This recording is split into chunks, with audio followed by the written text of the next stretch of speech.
Hello, আসসালামু আলাইকুম। সবাই কেমন আছেন? আশা করি সবাই ভালো আছেন।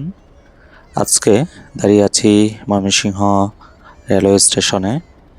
১৮৮৬ সালে প্রতিষ্ঠিত হয় ময়মনসিংহ রেলওয়ে স্টেশন। এই রেলওয়ে স্টেশনটি শহরের প্রাণকেন্দ্রে অবস্থিত। রেলওয়ে স্টেশন থেকে খুব সহজেই শহরের যেকোনো স্থানে আপনারা যেতে পারবেন এবং যেকোনো স্থান থেকেই খুব সহজেই রেলওয়ে স্টেশনে আসতে পারবেন।